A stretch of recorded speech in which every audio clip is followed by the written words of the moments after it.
Welcome to Geopolitics with the Gods. This video is dedicated to the Hindu gods. Part 3 of Geopolitics with the Gods should be out on Friday, if I can get it done on time. This series will make sense once you watch it. So for our first category, we have the Supreme Reality Layer Gods. And this is obviously only Brahman. Brahman represents ultimate, formless, and infinite reality. He also represents civilizational metaphysical foundation, or the operating system. The Trimurti are up next. So we have Brahma, who represents creation knowledge, cosmic order initiation, founding moments, and constitutional design. Vishnu represents preservation, balance, protection of Dharma, institutional continuity, and regime stability. Shiva represents destruction, transformation, ascetic withdrawal, collapse, and regeneration cycles. Vishnu's avatars.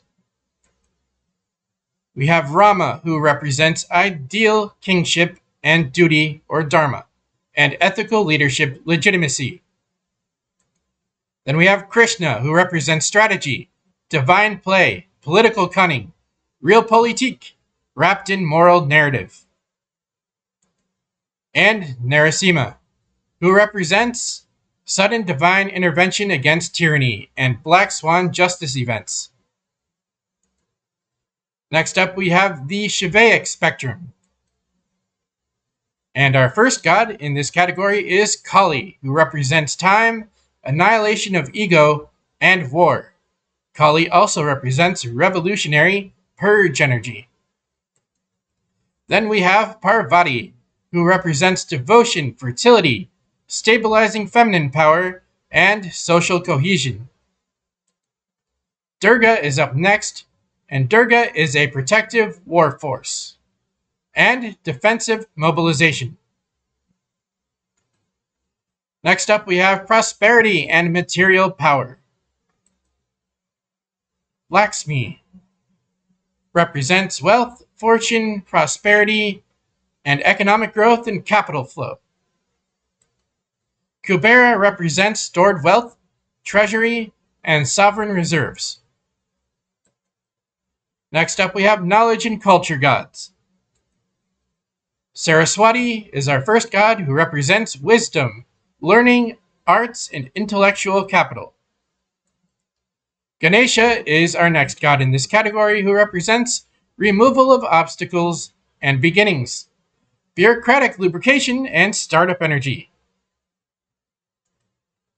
Next up, we have Vedic and elemental powers.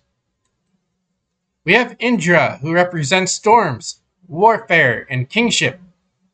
He also represents early imperial power. Then we have Agni, who represents fire in ritual meditation, or mediation, and communication between elite and the masses. Next up, we have Varuna, who represents cosmic law and oceans, legal frameworks, and maritime control. The last category that we have is time and death. And the god in this category is Yama, who represents death, moral judgment, accountability, and karmic consequence. Thanks for watching. Have a fantastic day or night.